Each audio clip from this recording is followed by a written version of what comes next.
Hi అండి, నమస్తే.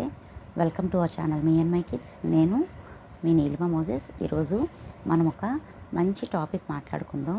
మన లైఫ్లో మనకి పరిశుభ్రత ముఖ్యమా, పరిశుద్ధత ముఖ్యమా అనేది. పరిశుభ్రత అనేది చాలా ఇంపార్టెంట్ అండి. మనం ఎంత పరిశుభ్రంగా ఉంటే మన ఈ శరీరానికి అంత ఆరోగ్యం అన్నమాట. మనం పరిశుభ్రంగా ఉంటే మన ఆరోగ్యాన్ని కాపాడుకోగలం, మంచిగా ఆయుష్ని పెంచుకోగలం. సో మనం ఎప్పుడూ హైజీనిక్గా ఉండాలి, పరిశుభ్రతని పాటించాలి. అలా అని పరిశుద్ధత గురించి కూడా మనం తెలుసుకోవాలి. ఈ శరీరము మనం ఎంత పరిశుభ్రంగా ఉన్నా సరే ఏదో ఒక రోజు మట్టిలో కలిసిపోద్ది, ఓకేనా. కానీ మనం పరిశుద్ధతని ఫాలో అయినట్టయితే అది మన ఆత్మని నిత్య జీవంలో ప్రవేశించేలాగా చేస్తుంది.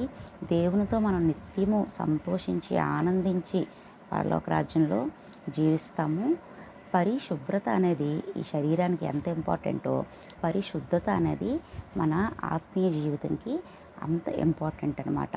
సో మనం పరిశుభ్రంగా లేకపోయినా సరే పర్వాలేదు, నిత్య జీవంలోకి వెళ్తాం. లాజరు కూడా నిత్య జీవంలోకి ప్రవేశించారు కదా. బట్ పరిశుద్ధత లేనిది ఎవరు నిత్య జీవంలోకి ప్రవేశించరు. సో మన లైఫ్లో మనం పరిశుద్ధతకి చాలా ఇంపార్టెన్స్ ఇవ్వాలి.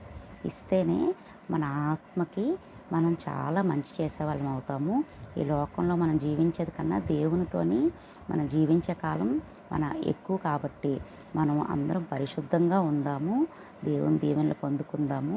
ఈ వాక్యం దేవుడు దీవించి ఆశీర్వదించును గాక.